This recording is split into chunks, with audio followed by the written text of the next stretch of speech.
Hello, and welcome to the 5th lesson of the PGMP certification course offered by Simplilearn. In this lesson, we will cover Program Benefits Management, which is the second of the 5 performance domains that will be covered as part of this PGMP certification course. Let us begin with the objectives of this lesson in the following screen. After completing this lesson, you will be able to understand how the life cycle of the program overlaps with the benefits management activities. Discuss the 5 primary activities within benefits management. Explain how to identify the benefits that will be delivered by the program. Classify the responsibilities during the benefits analysis and planning and the benefits delivery activities.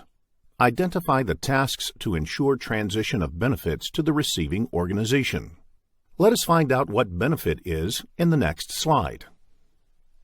Before we start discussing benefits management, let us define benefit. Benefit is that which provides a value, utility, or a positive change of some kind to an intended recipient. A benefit could be tangible or intangible. Tangible benefits can be seen, perceived, and easily explained. Intangible benefits are harder to track as they can only be felt. Also, the payoff from intangible benefits occurs in a different time frame. Now, let's see how the benefits that a program may be able to deliver can be categorized. First, they could result in the creation of new products, product suites, or a service. Secondly, they could result in the creation of an alternative. For example, if only road transportation is available for a certain destination, the construction of a railway line to that place would mean that an alternative means of transportation has become available. Third, they could lead to improvement in some financial parameters, such as producing a certain revenue figure or creating a certain profit margin. Fourth, they could be saving a valuable or scarce resource. In a drought-prone area, any program that can achieve reduction in water consumption is able to provide a critical benefit to the region. A benefit could also be assistance in recovery from a calamity, disaster, etc. Relief programs that help in earthquake or flood-prone areas to recover from the disaster would be an example of such a value. There could be many more such categories that you can probably come up with. The key point to understand is that the program manager must be open to the possibility of providing benefits to the organization in line with the strategy. In the next slide, we will look at some examples of benefits. Examples of benefits could be a 20% improvement in profit margin, which is a financial benefit, or improvement in customer satisfaction, which is somewhat of an intangible benefit. Note that an intangible benefit can be of critical importance because satisfied customers lead to business results. Even improvement in team morale is intangible, but we all know that a team with high morale can potentially achieve great results. The other point to remember is that the benefits from some programs are not realized until the very end of the program, when the outputs of all components come together and are integrated. For example, there is no value from a bridge or a railway line until all the pillars, roadworks, signaling systems, etc. are completed. In some other programs, it may be possible to realize some value sooner. For example, if you are making a software product, you can probably release the first version of the product, which may not contain some of the fancy features, but can still unlock some value for the customers. In the next slide, we will understand the relationship between program lifecycle and program benefits management. In this slide, we will map the benefits management activities to the program lifecycle. In the subsequent slides, we will discuss each of these activities in detail. During the program definition stage, the first step is benefits identification. Benefits identification is about identifying and qualifying the benefits that the program intends or is expected to deliver.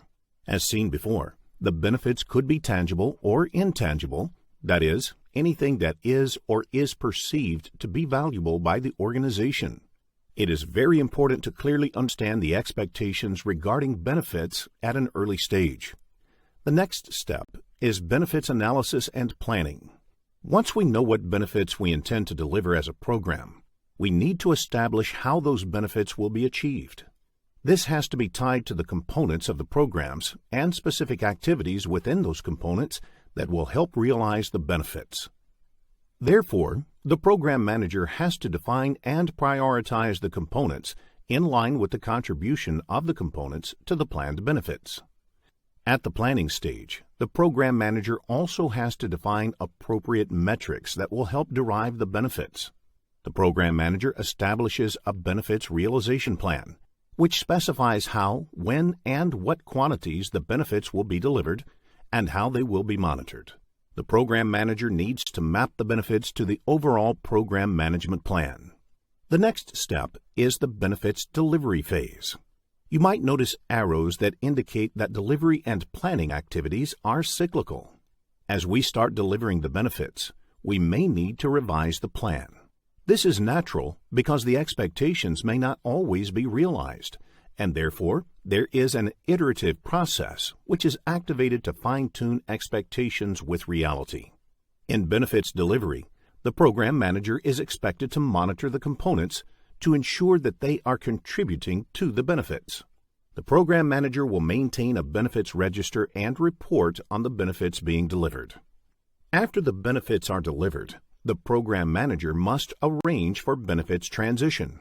Benefits transition is all about consolidating the coordinated benefits and transferring the ongoing responsibility of the benefits to a receiving organization. During and after the transition, the program must make arrangements for continued benefits sustainment. The program manager must make arrangements for active monitoring and measurement of the performance of benefits on a long-term basis.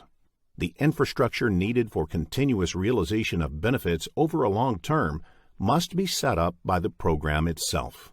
As you can see, benefits management is a very pervasive theme with touch points at all stages of the program lifecycle. A program manager's whole purpose is to deliver benefits, and therefore, this is a domain that a program will spend a lot of time on. Let us understand how a program goes through the activities that we mentioned at a high level. The next slide deals with benefits identification. Benefits identification is the starting point of the benefits management lifecycle. The more thorough the program manager is with the identification of the benefits, the better will be the experience of managing the benefits lifecycle. As we discussed earlier, benefits identification is all about identifying and qualifying the benefits that the program stakeholders are expecting the program to realize. The important activities that are included under benefits identification are as follows. First, we need to define the high-level objectives and the critical success factors, CSF, for the program. Without understanding the overall objectives, we cannot come up with the expected benefits. Second, we have to identify specific business benefits and quantify them. We need to understand how the objectives translate into benefits and in what quantities we need to deliver them. To baseline the expectations regarding benefits realization, we must develop meaningful metrics and key performance indicators, KPI. Specific processes need to be established for each of the identified benefits at an early stage. Also, processes to track and communicate around the planned and realized benefits are created. A good place to start benefits identification is the business case, which contains the list of benefits that the program is trying to realize. Once the benefits are identified, they must be captured in an artifact called the benefits register. We will look into the contents of the benefits register in the following slide. Benefits register is a document that collects and lists the planned benefits from a program. It is a very useful artifact for a program manager because the success or failure of a program is determined primarily by the benefits that were planned and actually delivered. The benefits register is created during the benefits identification stage and subsequently updated and further refined. It is used for measurement and communication. The benefits register should include the following. First and foremost, it should contain a list of the planned benefits. The more comprehensive the list, the more complete will be the overall benefits management activity within the program. Secondly, it must contain the key performance indicators that will tell you if the benefits have been realized. You can also add thresholds for the benefits. By setting the thresholds, we can answer questions such as, what is the bare minimum expectation with regard to a certain benefit? The benefits register must also specify how a benefit may be measured. This may be relatively straightforward for some of the tangible benefits. For example, we can set financial measures for financial benefits. However, for intangible benefits, it is not easy to come up with the right set of metrics to track the benefit. This is where the program manager's skill in coming up with the right KPIs and metrics comes into picture. The benefits register can also map the planned benefits to program components. That is, it is able to trace which components and which specific activities within the components of a program are responsible for realizing a benefit. This clarifies the ownership for the benefits within the overall program. The benefits register should have a status or progress indicator that will show how we are doing as a program with regard to delivering that particular benefit. The status indicator will be updated throughout the program. The benefits register should also contain significant milestones for the achievement of the benefits. That is, when a benefit will start to accumulate, when it will be actually delivered, and so on. Finally, the benefits register should ideally identify the stakeholders who are responsible for delivering the benefits. Let us discuss benefits analysis and planning in the next slide. After benefits identification, an important step in benefits management is the benefits analysis and planning. This is where the benefits realization plan is established, and the metrics and measurement framework for tracking the benefits is created. The typical activities under benefits analysis and planning are as follows. Benefits analysis and planning essentially establishes the plan to realize the benefits. To create the benefits realization plan, one has to identify the program components that will lead to or produce the benefits. According to the expectations regarding the extent and timelines for benefits delivery, the program manager will need to define and establish priorities for the components tied to the benefits delivery. The next activity is to define the KPIs and establish the process for measurement of the benefits. The program must examine the feasibility of realizing the expected benefits and, through discussion with the stakeholders, establish a performance baseline with regard to the benefits. The program will establish a connection between the benefits realization plan and the roadmap of the program. That is, at what point in the roadmap the benefits will be realized. It also needs to establish a link between the benefits and the plans of the various components. As the work of the components is completed, they should contribute to the realization of the benefits. Finally, an important part of this step is to create a plan for transition and sustainment of benefits over a long term. In the next slide, we will focus on the benefits realization plan. An important output of the benefits analysis and planning process is the benefits realization plan. In this slide, we would look at the contents of the benefits realization plan. Generally, the benefits realization plan formally documents the activities necessary to achieve the planned benefits from the program. The plan should achieve the following purposes. First, it should define the benefits and how the benefits will be achieved. Second, it should link the outputs of specific components clearly to the program outcomes. Then, it should define the metrics for measurement of the benefits. Next, it should define the roles and responsibilities for the overall benefits management process. Soon after that, it should define how the benefits will be transitioned and sustained, that is, who will receive them and how they will be sustained. At last, it should establish a process to monitor the extent to which a program is able to meet the desired benefits. In the following slide, we will see a typical design of cost and benefits.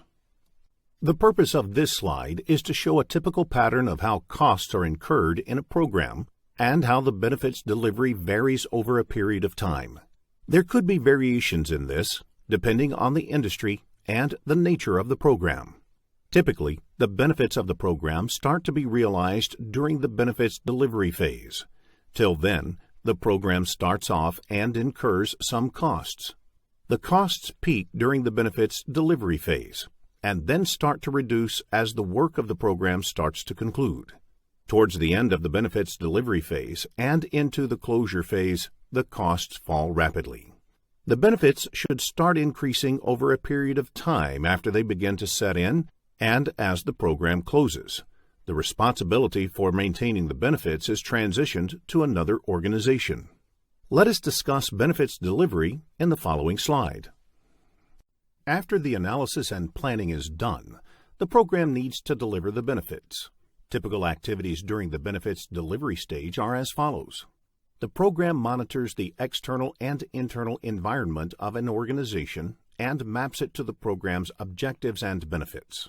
The program initiates, performs, transitions, and closes the components in line with the program management plan and manages the interdependencies between the components.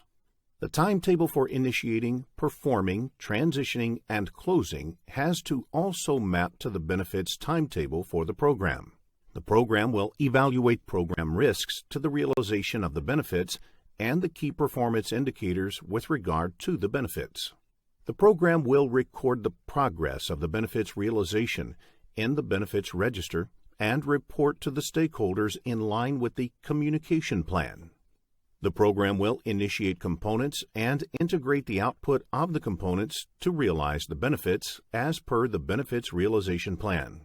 The program will monitor and ensure that the accumulated and attainable benefits are in line with the expectations and overall strategy of the organization.